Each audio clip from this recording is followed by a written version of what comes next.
Welcome back to the EMD Campus Ministry Podcast. Today we are going over the two lines, the Holy Catholic Church or the Holy Church Universal, however you want to say it. Be sure to like and subscribe on our YouTube video and Yeah, share there you it. go. All right, so the first line that we're going to talk about, the Holy Church Universal, or it's most widely known, I think, as the Holy Catholic Church. I believe in the Holy Catholic Church. Now, a lot of people get hung up on the word Catholic because they feel that the creed is referring to specifically like the Roman Catholic Church, like that specific iteration or expression of Christianity. But that's actually not what this line of the creed is referring to. This line of the creed is referring to the word Catholic in its like definition sense, which is universal. So all Christians everywhere. And this is to differentiate also between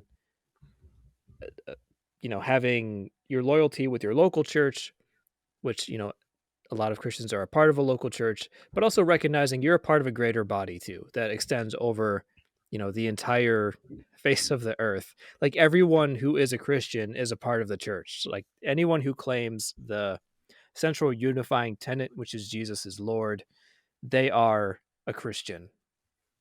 So that's actually what the word Catholic means in this sense. We believe in the Holy Catholic Church and that the church is holy. Like the church is Christ's bride. He is making her holy by the sanctifying power of the Holy Spirit, which we talked about a couple episodes ago, or a few episodes ago at this point. So that's just sort of a brief primer on this line. I don't know, Britt, if you wanted to discuss the next part, talking about maybe the different branches, or if you just want me to keep going. Sure. No, I can jump in. Ben, I did want to say and tack on to some of your thoughts about the unifying tenet, and I want to say a couple things when we talk about the creed in general, right? Like these are statements of faith, right? So what we believe as Christians. So the early church saw themselves as Catholic, and that word means universal, right? So when we say Roman Catholic, I understand that's our modern context, but let's try to remove the idea of high church Roman Catholic from it. That church was built out of this church, just like every other church sprang from the early church that was writing this creed. So Mhm. they saw themselves in a very unique way. They saw themselves in a universal, I don't want to say accepting, but a universal body that wasn't limited to ethnicity, location, race, etc. Right? It was a big deal. So as we understand it today, especially after some of the more recent developments, and we'll get into those in a couple minutes here, Christians should see themselves.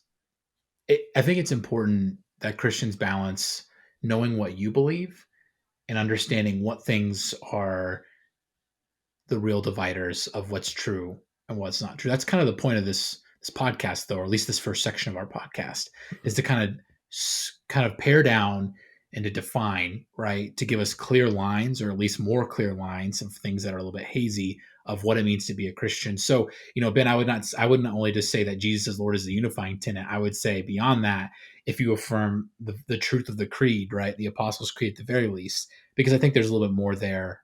In my opinion, I would say that you probably need to say a little bit more than Jesus is Lord, because I think a lot of people say that. A Unitarian would say that, right? Or a Yeah, that's fair. Universalist would say that. And I don't mean that to critique your point, because you're not wrong, right? Like the fundamental starting point of Christianity is Mhm. admitting that Jesus is Lord. But I think that we want to take it from like notch 1 to notch 10. And I think that's an okay thing to do. So that's the central tenet that we're trying to get at is the truth of the Christian faith, and that you have to affirm the Apostles' Creed there. But the early church, like we said, they believe these things, but anybody who believes these things is there.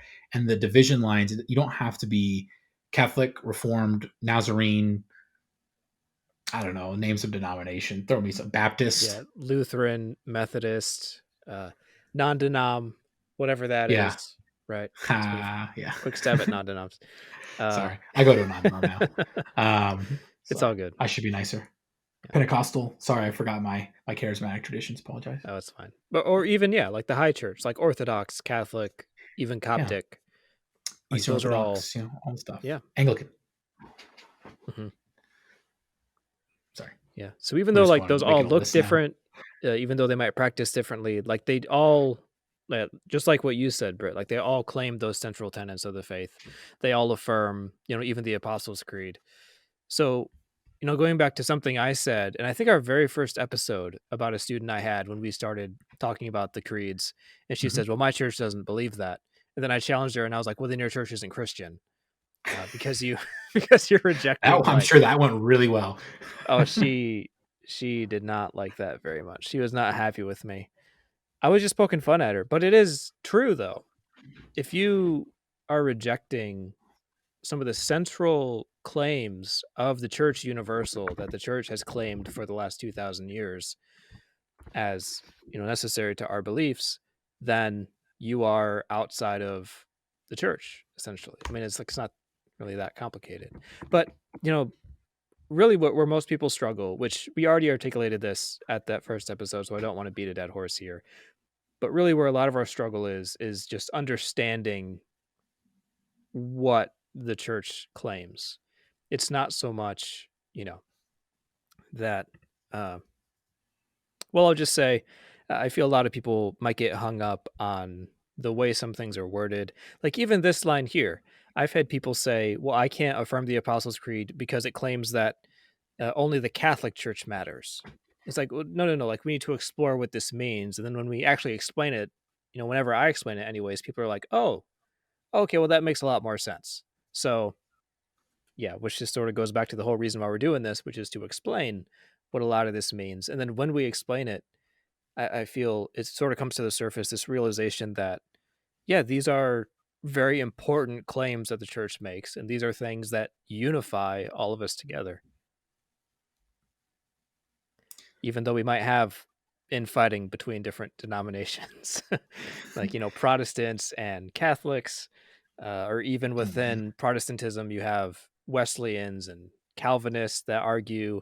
You have the more high church, Orthodox argues with Catholic. Like you have all of those, and there's a lot of good discussion that happens there. There are a lot of valid conversations, and I'm, not going to say that those are bad, but it does get to a problematic point where we begin saying, well, this group of people, they're not Christian because they don't affirm things the exact same way that we do. Which, funny enough, I've actually found that more within Protestant circles Yeah, than in Catholic or Orthodox circles. Like yeah, they actually seem much more ecumenical, much more inclusive than some Protestant groups that say, no, no, no, you're all wrong. Like we're the only real Christians. It's like, yeah, that's problematic. that's false. Yeah. Hot take. That's not true. Can I jump in on the Roman Catholic position and why they tend to be more? I'll use the phrase ecumenical, but we'll just say open to accepting alternative viewpoints. Yeah. Do you mind? So I'm going to use some terms here that I want you to be clear on. I'm going to say evangelicals and Catholics because I think it's easy to understand. Evangelicals refers to anybody who is not a Roman Catholic, or actually I'll include like Eastern Orthodox in there. But really, this stems out of that what we call Vatican II. So in the 1960s, the Catholic Church was kind of in a tough spot, Mhm. right? So if you know what happened in the first, just think about Western history from 1900 to 1960. We had two world wars in a very short period of time. That's big stuff, right? Not only is that going on, like that economy is moving. America has moved into like a very, very big place of a superpower, and it's really pushing the boundaries of the Catholic Church because you have a lot of Catholics that are in the eastern part of the United States, right? But the further out west you go, you'll see less Catholics and more evangelicals. But in a country like this, unlike in Europe, which was traditionally more dominated with that high church tradition, right? You have like these interacting people, and so like here in stateside, I think you can say there was a lot of like tension. Now beyond that, you also had a really really big rise of the Catholic community in South America and Latin America. Mm. Huge deal, right? Like that was a big place of growth for the Catholic Church, which is awesome. Now that's just the background, and you'll see some in Africa too, but that's population wise, I don't think it's quite the same as the other two places I mentioned. Either way, though, so that's what's going on in the background. So what happens is with what we call Vatican One. So I think that was in the 40s. I don't remember Vatican One as well. The Pope created something called papal authority, and he said that he's infallible. So when he says something, it happens. So basically, think of it as like our president, right, with an executive order. Like a bill passes through Congress and the House, right, or whatever, gets to his desk, and he'd be like, veto, nah. But think of it as going a two way. So he can only do that by calling a council, but he can also just say things and it is to be. So it almost kind of restores I don't want to say a monarchy, but kind of a monarch style. It's like a Mhm. monarch esque style to it. So the new pope comes in, Pope John Paul, or not John Paul, John the 23rd, 20, I don't know, one of the Johns, I can't remember. One of the Johns comes in and he does Vatican II, and it's a really big move because he says, "Okay, we're going to decentralize power." He, even though he has all this authority, holds a council where he allows for the first time all types of priests from way diverse areas and cardinals and bishops to come in, and he starts referring to them as my brother bishops, right? So he refers to his people that are under him, right, as his peers. And so what happens is the Catholic come out with this big change, and this is important for the infighting here in a second, is because they start using language not about the Holy Roman Catholic Church in that particular language. They just start saying God's people.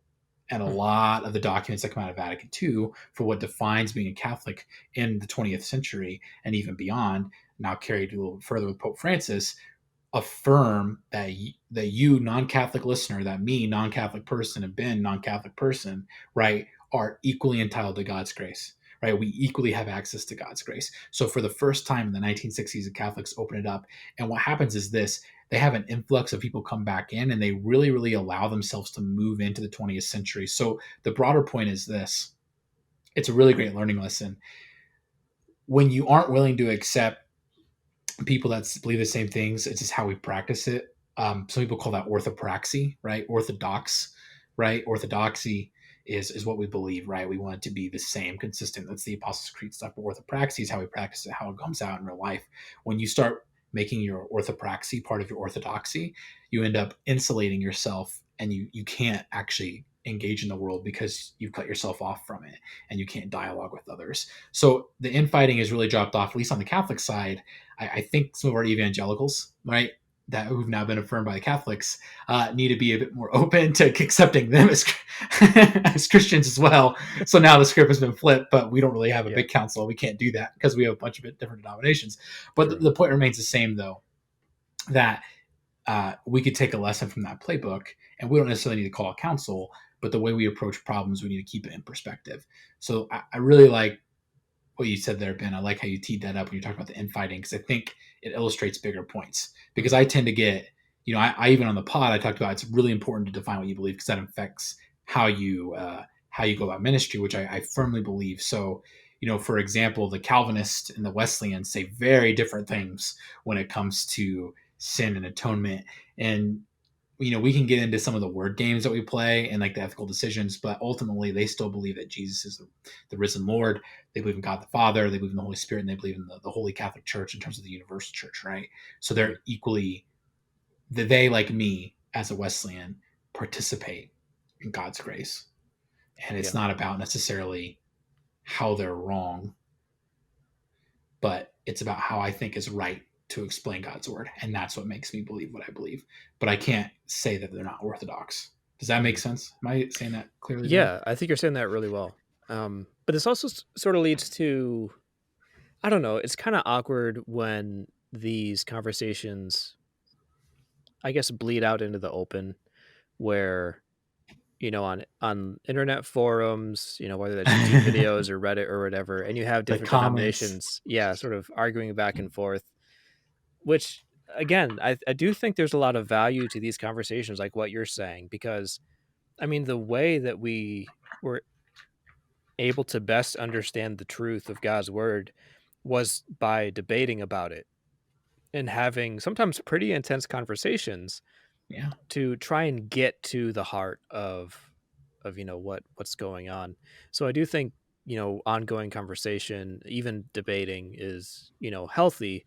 Um for the most part. So it's unfortunate Yeah. when sometimes I'll see responses by people who are sort of I guess outside of Christianity looking in and being like, I mean, why should anyone trust you guys when you're always arguing? Which part of me is like, everyone who's a part of anything argues. So I was going to like say, have you you get watched three any people in political a news room. from any country ever?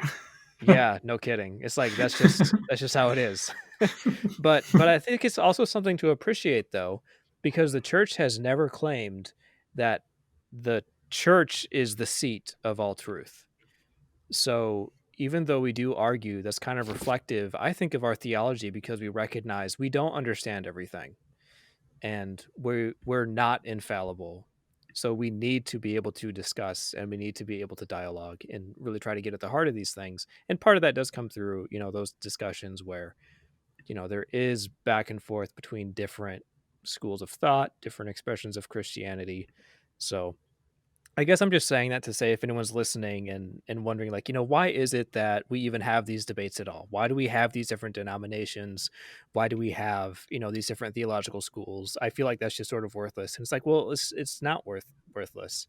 I'm actually starting to Agreed. think that it's kind of arrogant to have a position that says, I'm not going to engage in that theology. I'm just going to worship God and love God and that's going to be enough. I do feel like that's kind of arrogant because you're neglecting sort of uh, the work of trying to understand who God is, because that's what theology does. Is it's seeking to understand how God has revealed Himself to us, and learning all of that. Like that's what theology is. So it's kind of like this person I met one time who he never attended any church. I asked him, he's like, "Oh yeah, I'm a Christian." I was like, "Oh, so what church do you go to?" He's like, "Well, I don't really go to a church. I just worship God when I work out at the gym." It's like, well, what does that even mean? Like, so what Pump is and praise, worship? baby. Yeah, so what does worship mean? Like, who is God in it? So like all that stuff. I feel like it just sort of breaks down when we neglect engaging in those types of conversations. Ben, I just thought of a really good name for worshiping in the gym. Pump and praise. I mean, that's one of them, but the other one was going to be squats and psalms. Hashtag squats and psalms. Oh, So that's it, good. follow us on social media and follow our page. And just if you have a gym and you listen to this podcast in the gym, just put hashtag squats and psalms. We really need that kind of content in our life. Let us know. Tag us in the Oh, post. that's good stuff, man. Squats and psalms, baby. But Yeah. no, I think, but seriously though, and on a real note, like you're exactly right. Um, I think it's a sad position to be in. I think so. This is where it gets really practical, and it's kind of a little off of what we normally do, but I'm kind of glad we're getting into it. It's really hard when you're passionate about things to separate yourself from the emotional side of it, Yeah. right? Because I grew up in the Church of the Nazarene. Ben, it's very obvious you are a Nazarene minister. That is what Nice. you do. Um, I don't mean that it's like obvious, like you're a total Nazarene minister. No, it's more like no, that's your job and that's why you're here. Mhm. But like I grew up in the Church of the Nazarene. I went to a Nazarene school, but I don't go to a Nazarene church now just because I have some slight differences on how we go about things, and that's fine. But I would never say that anybody who's in the Nazarene tradition, or for that matter, the broader Wesleyan tradition, Wesleyan Arminian tradition, is not Christian. But you're right. I think when we get to the point where we're unwilling to engage in the theology, we're unwilling to figure out what we believe. You know, I really want to stress because I think it's important understanding what you believe really constructs the way you go about seeing the world and interpreting events, but also the way you communicate to others.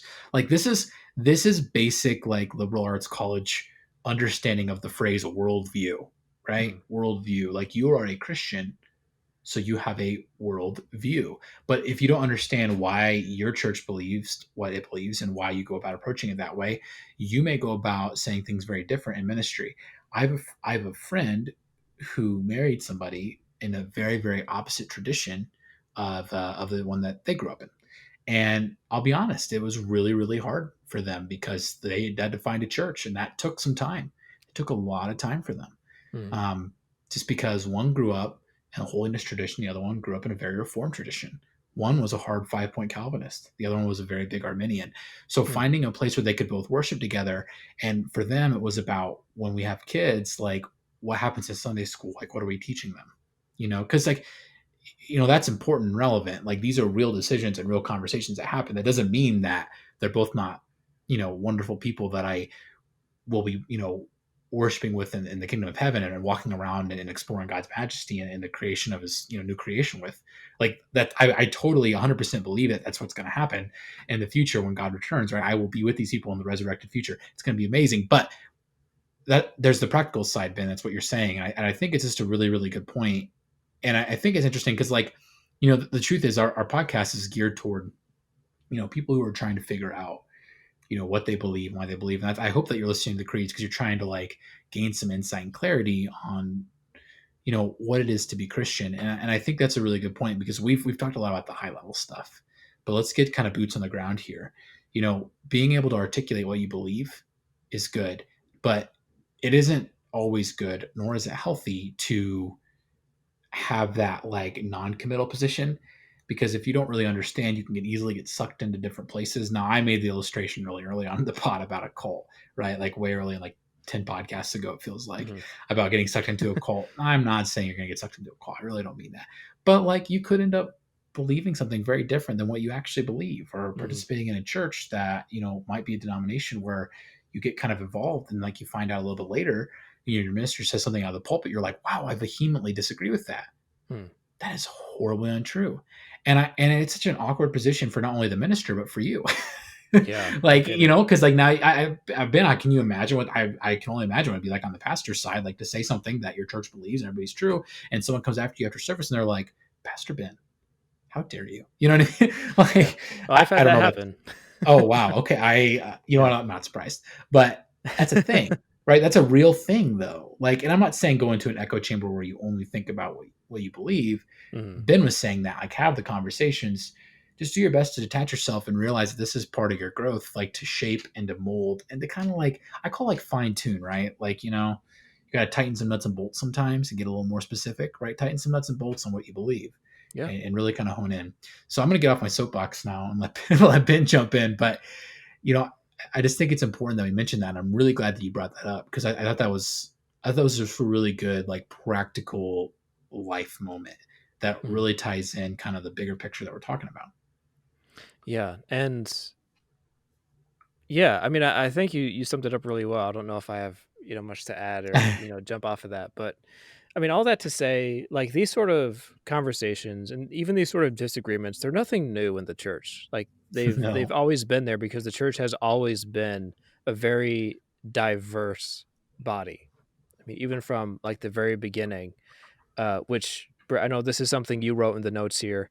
I don't know if you want to go ahead and touch on it, since it Yeah. seems to lead right into it. But Yeah. No, thank you. So I feel like you've only listened to my voice in this podcast, but thank you for letting me jump in.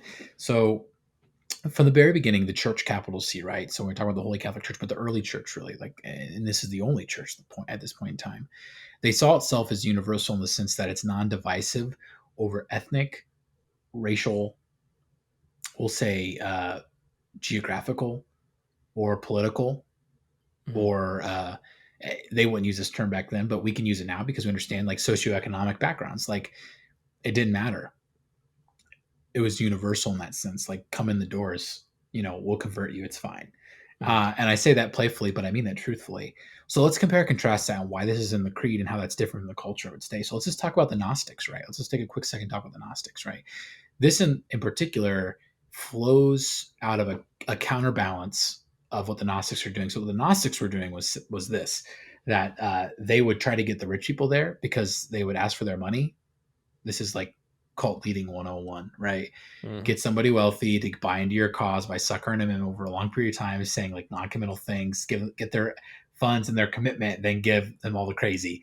And they do that. So the Gnostics had a bunch of these sub schools, right? Because they're a different type of Platonists, because they're not Christians. They're not even a religious background. They're a philosophical system that's parading around as a religion.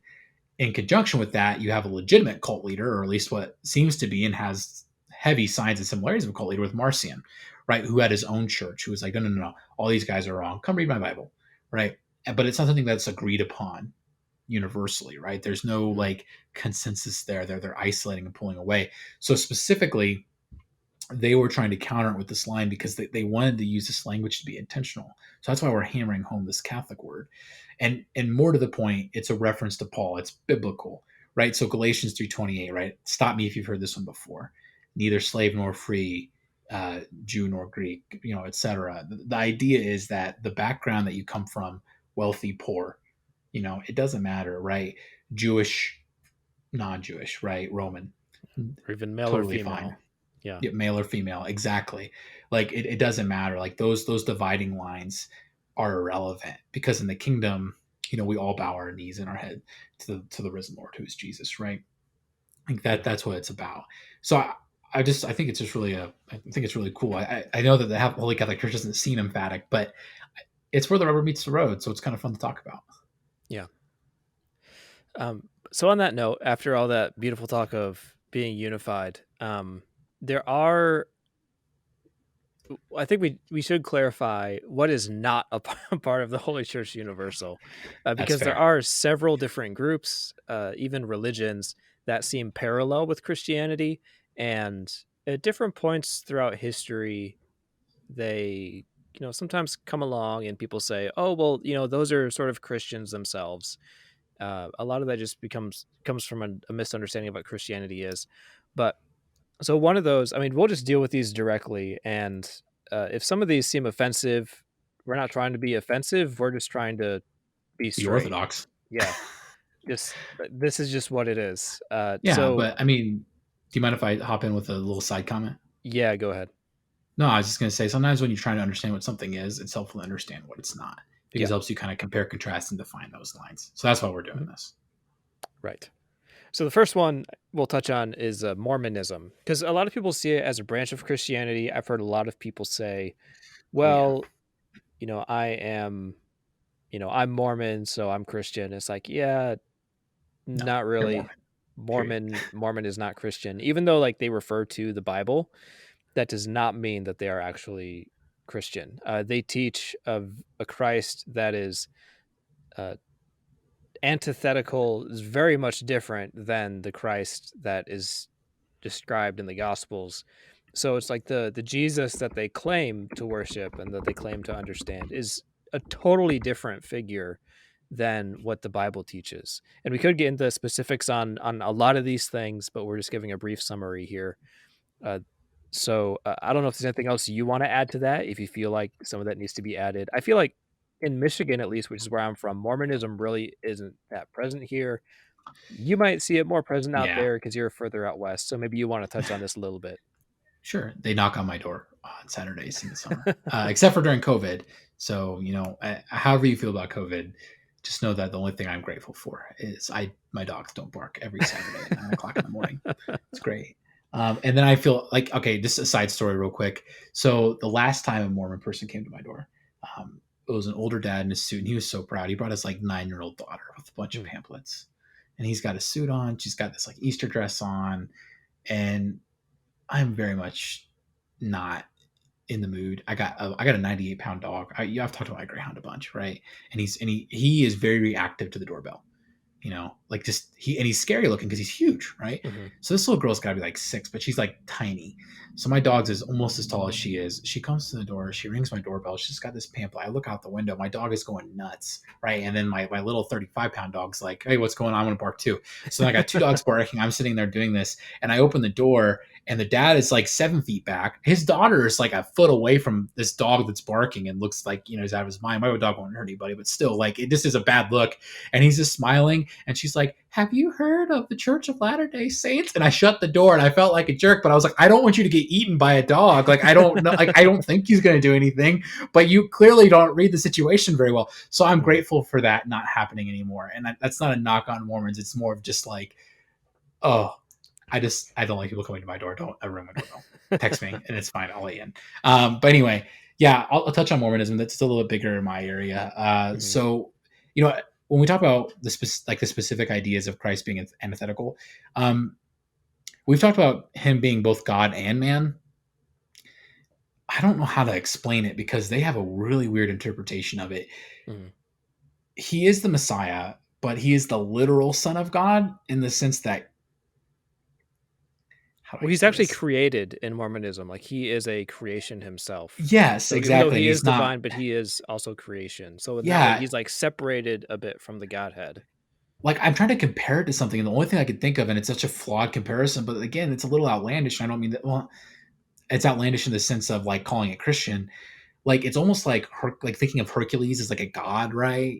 Like he's the Mhm, son of Zeus, like the literal son of Zeus, like Zeus and whoever is Hercules' mom. I don't know. They had to like mate for this thing to happen, right? Same with God. And so, like, I know that ultimately, so like, I don't know if this is universal across all Mormonism, but some branches of Mormonism, you know, what the ultimate goal is to ascend to as a male is to be the god of your own planet, you know, in some place. And like when you really peel back the layers, like, yeah, on the surface, they very much like look a lot like Christianity. They sing songs, they meet in a church, you know, they have crosses. But I mean, when you add an entire book of the Bible translated on a language that you don't speak, I just get skeptical. And I know that's really, really disrespectful. I mean, that's not what I'm trying to do, but I'm just trying to lay it out there.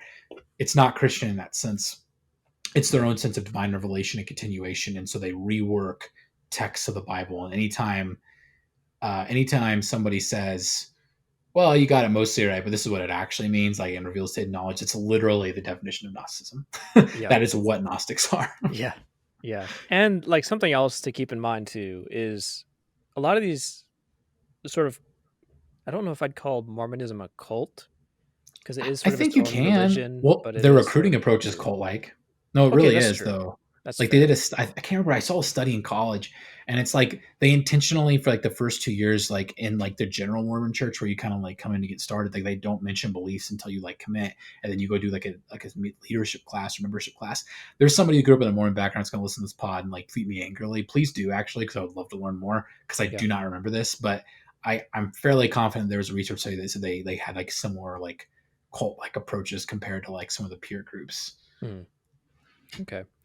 But one thing to keep in mind with anything in Christianity is, maybe this is a knock on Protestants also unintentionally as an aside, but to say, because this is sort of the claim of Mormonism, that there was a special revelation to Joseph Smith that clarified everything that was fully true, and it was made as an addendum to the Bible. Like, oh no, this is like the actual final full revelation of God's truth.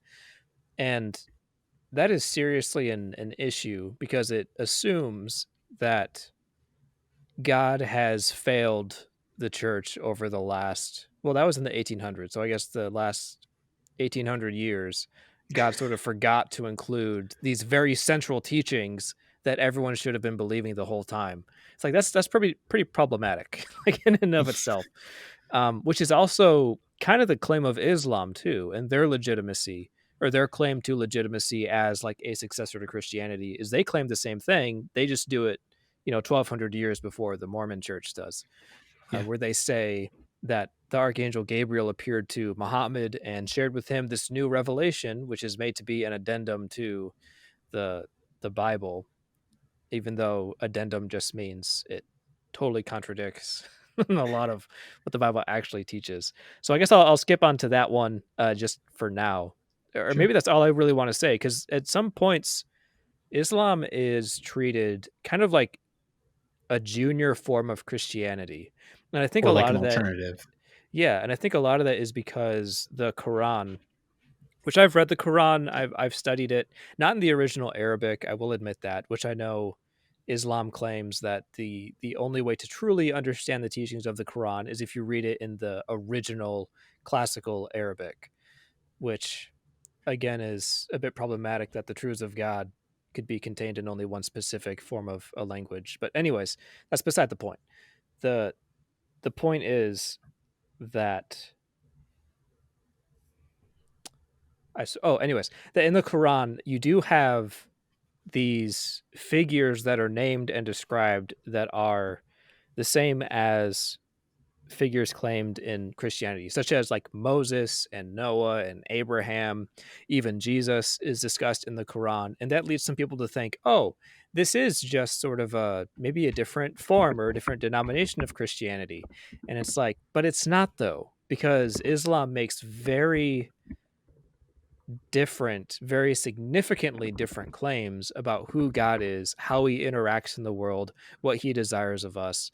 And not only that, but it also rejects the claim of the Trinity, which is a problem. And Yep. it That's it literally the entire denies, creed.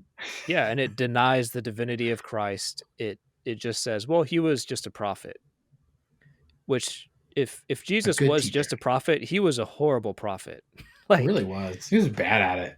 Yeah, it's I like how C.S. Lewis puts it, is either Jesus Christ was actually the son of God or he was a lunatic. There's really no room for to be in between.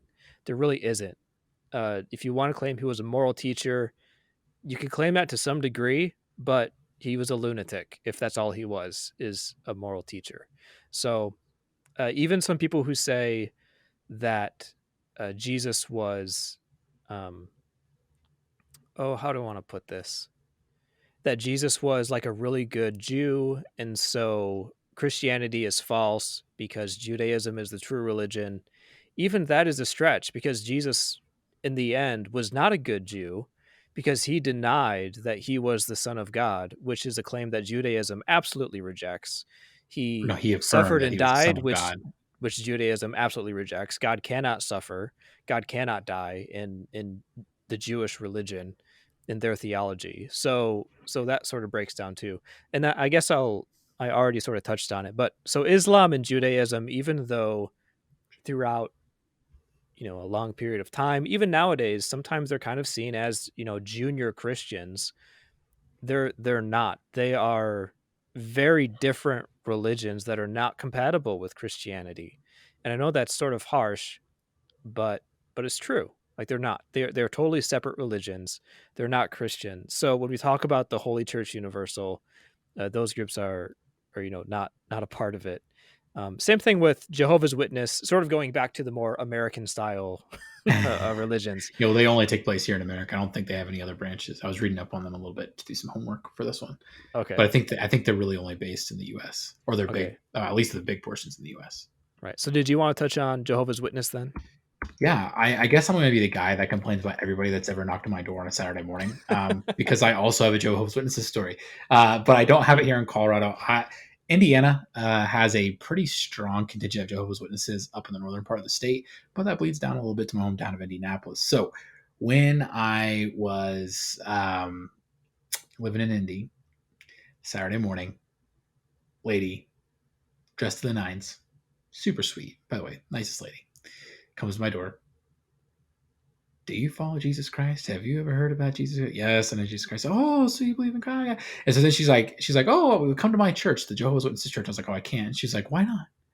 I was like, because you don't believe in the Trinity. She's like, what are you talking about? I said, well, you don't believe in the Trinity.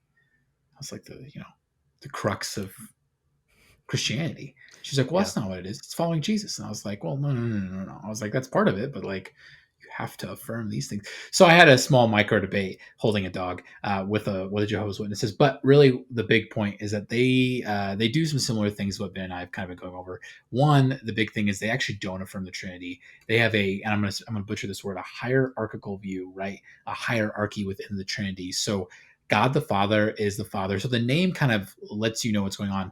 Jehovah's Witnesses, Jehovah is the name of God. They don't actually say God, they say Jehovah because you refer to him by his name. And they see themselves as the continuation of the early church. What that means is simply this, right? So they affirm that God is the Father, Jesus is his son, and through Jesus he created, which is flirting with some fringe doctrine, but we won't get into that too deep here. But he's subservient to God the Father. It's a hierarchy, right? So God number one, Jesus number two. We don't, when we talk about it in Christianity, it's like what's the triangle that's like equal angles on all three sides? It's isosceles or something like that. I don't remember. Equilateral. Equal. Man, see, this is why you have been on the pod. It's an equal. We're Christians, Orthodox Christians are equilateral triangles. If that's the right, yeah, I think it's right. That sounds right. Equilateral triangles, right? They're Holy Spirit, Jesus, and God are the same, right? Three persons, one being. If we want to understand it that way, Mhm. simultaneously ice, steam, and water. But Jehovah's Witnesses don't see it that way. Like Yep. God the Father is greater. And lastly, they tend to do the centralized power structure in terms of secondary revelation, which is really what Ben was talking about. Because that's the critique, and that's really one thing that you want to be careful about when people are telling you that they are or not Christian is secondary, what I like to call secondary revelation. So the Mormons, right? Joseph Smith had that revelation, right? We talked about how Muhammad had the revelation, right? Only he got this text right from an angel, and that's how Islam was created. Same with Joseph Smith finding that book that was in like Egyptian or something. I don't remember. Yeah, it was like the golden plates. If Yeah, South yeah, Park was correct, then it was the golden it's plates the hidden in golden. the ground. So Ben watches South Park. You heard it here first, guys. Nazarene pastors watch South Park. But I'm gonna get Ben fired. I'm just kidding. I'm not gonna do that. But the main point is this: that they Watchtower believes that like they actually actively discourage their believers from reading other resources from other Christian bodies, which I Mm, don't think any minister would actively discourage you from reading. Like if you're a Nazarene reading J.I. Packer or a Karl Barth. In fact, I was given Karl Barth and J.I. Packer books to read in college at a Nazarene school. yeah, So and I I've would say that even it's go ahead. yeah, and I've even quoted like Richard Dawkins and Christopher Hitchens in some of my sermons. So Yeah, we that's can that's read other things. yeah. But and I'm not saying that like I mean I don't know how they enforce that, but they have a strong Mhm, emphasis on apostasy. So the approach has that cult like tendency that we talk about, but Watchtower, which is the main governing body, is the one that's putting out all that information, right? They're actively disseminating that. mhm, So when a Jehovah's Witness is kind and is nice, because I've never met a mean one, right? As they are, they aren't Christians because of the way that their church is structured, and two, what they believe is fundamentally not true, right? It's kind of weird to not even, I don't even know. I tried to read up on them and I couldn't even find them mentioning the Holy Spirit. So I'm like, what is this? You know what I mean? mhm. And then when you put Jesus below God the Father, that really makes interpreting John kind of difficult. And I think Yeah. anytime you start making the Gospels really, you have to jump through, do mental gymnastics to interpret the Gospels, I think you have problems in terms of creating a Christian religion. But Mhm, my point remains the same that we're just countering the general broad idea for these ones that we're touching on of that secondary revelation or the additional revelation, the addendum that Ben mentioned mhm. onto what Christianity is true. It's like, well, here's more true now. Um, Progressive continual revelation. I'm not saying that God doesn't reveal himself to you. I'm just saying that he's not going to reveal himself to you in a way. And I feel comfortable saying this. He's not going to reveal himself to a way that's going to fundamentally undermine all the work that he's done. Mhm. Karl Barth's something really powerful. The Bible is not the word of God, but it contains or it's not the word of God, but it contains the word of God, which Capital means it's the W. message. Yeah, Okay. capital W. Yes. Well, essentially, what that means is simply this, right? That how do I say this? That the message of Christianity is its truth. That this is how God has revealed Himself through becoming flesh, right? Through becoming Jesus, Mhm. rather than through some kind of divine intervention. Because again, the creed is literally countering Gnostic beliefs that are doing the same thing 2,000 years ago. So we're not reinventing the wheel here. We're literally just retelling your orthodoxy in 2020. Mhm. Yeah. Sorry, that was my No, soapbox. I'm on a lot of soapboxes today. that's fine. Hey, we're both there. It's okay. So the last one I want to touch on is Buddhism. Now, this one is more an issue of syncretism, which is integrating another religion into Christianity. I think it's because a lot of people view Buddhism, at least a lot of Westerners see Buddhism as more of like meditative, a much more Philosophy. natural religion. Yeah, more of a philosophy than a religion. So there's even been fairly prominent Christian writers in the States, even Yeah. within the Church of the Nazarene, that have Oh, really? advocated for Buddhist practices and even have integrated some Buddhist philosophy. And I just want to say, first off, maybe I should have said this a lot earlier, but the church has always affirmed that all truth is ultimately God's truth, and any religion you look at is going to contain some truth. There's going to be something in there that's worthwhile, but that does not mean that that religion or that philosophy is itself true, and it doesn't mean that it is wholly valid. So, and that's an important distinction to make. So, I do think there are things in Buddhism. I think there are things that are claimed in Islam and Judaism that are true, but that does not mean that overall that oh we can those are all good, those are all valid, and God accepts them all. It's like no, because there are things that are taught that are contradictory, and Buddhism is one of those things where there does seem to be a lot of value in Buddhist practices and some of the Buddhist teachings. But at the heart of it, Buddhism is also antithetical to Christianity because it is a religion, and the the practice of Buddhism is intended to instill detachment. So what I mean by that is Buddhism as its goal, like the purpose, right? The end goal of Buddhism is to achieve enlightenment, which for the Buddhist means that someone has totally separated themselves from desire, from want, and that, by effect separates them from jealousy and greed and all of the human vices. The problem is the way Buddhism goes about that is that you have to separate yourself. So you and that includes like emotionally detaching from all things, which means you can't be emotionally attached to even your spouse or your family. You can't be attached to your community. Like you have to be like essentially apathetic to everything, which is totally counter to Christianity because the heart of Christianity is based in the fact of God's intense, impassioned love for his creation, the fact that he loves it so much that he was willing to suffer for it. And the teachings of Christianity are based around a self or practicing a self sacrificial love, which you can't do if you're apathetic. So even the core teaching of Buddhism is totally separate from what Christianity is all about. It's totally separate from the character of God. So even though some people might herald Buddhism as, oh, like you can practice this in Christianity and it's totally fine.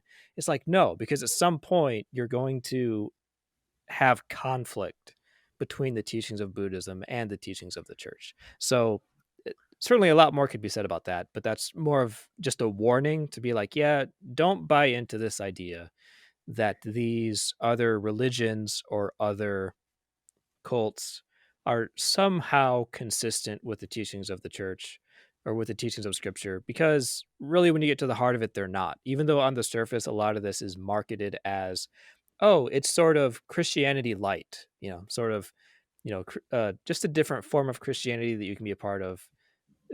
No, these are totally separate things. Can I ask a question about Buddhism? Yep. Because I think this is true, but I think you might know better. Because I'm pretty sure you told me you took world religions, and you're just better about studying stuff anyway. But isn't it that in certain branches, if not all of Buddhism, like one of the goals is that the ultimate detachment when you die leads you to become like what they say is like a drop in the ocean, right? So you like rejoin this Mhm. kind of like greater oneness of the universe and just kind of like float away and sift and like all that made you individually kind of like dissipates. Is that right? Yes. Yeah, very true. It's sort of a word picture I heard once, which is like the ultimate goal is to ascend into the universe, which is losing your individual personality. You do not become an individual. You become just, I don't even know how to say it. Everything becomes one, which, like, yeah, which Interesting. that's kind of the goal of Buddhism, which, we get into a lot of issues with that too, because then, you have the devaluing of the individual, which, that's Yeah. an issue. Can I make a comparison with Buddhism to something else we've been talking about? Yes. Okay. So if you remember back to like our first or second pod, uh, let's talk about what Gnostics believe real quick. Just a quick refresher, and just maybe there'll be a parallel. I don't know, but let's find out.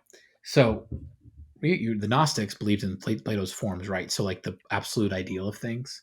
So like Mhm. what is good, like this being was like God, right? That's how they interpreted God. And so ultimately, God had shed these little light particles down to the universe. And Jesus was like the revealer, like he sent a piece of himself to like make us good, and like never physical matter is bad, but ultimately the goal of the Gnostic is to go back and have your disembodied soul go join the one in heaven and become part of him again because his little particles were in you. What does this sound like to you? Do you see any parallels and similarities here? Not that I'm saying that Buddhism is Gnostic, but what I am affirming is that if we know Gnostics aren't Christians and there's something very, very similar that's Buddhist, because Eastern philosophy, I don't think you should ever compare to Western philosophy. One, I think it's disrespectful to what they're saying, and two, it's just they're approaching it from totally different angles. But ultimately, though, the similarity I think is valid, and I would say that it's definitely not Christian, nor does it fit, because when Jesus says you have to lose your life, for my sake to find it, he's not saying you lose your sense of identity. Um, I mean, Ben, I think you can help me out on this, but I think ultimately what he's trying to get at is that you lose that piece of you, like you die to yourself in the sense that you get crucified with them, and that sinful nature that died it's torn away, but you're still you, like your personality still exists. You're just different, right? Mhm. It's the same. It's I don't know if you have that salvation moment. You ever go back to school? One of your friends was like, you're different. Like you're you, but you're different. You know what I Mhm. mean? But you're like the same. You still like I don't know, whatever you like, video games, movies, sports, whatever your hobbies are. Mhm. Yeah, right. Yeah, that hasn't changed, right? You still desire to watch and consume those things, but you still have the same sense of humor, but something's different about you. Your soul's been redeemed, like on an ontological level, you've changed. And I think that the Buddhist, or at least Buddhism as I understand it, which is very incompletely, that fundamental crux of want leads to suffering and to detaching yourself from want is fundamentally unchristian, because God's about redeeming your wants and making you want the right things. Hmm. I would say. I would think that's a fair interpretation. Yeah, that's a really good way to put that.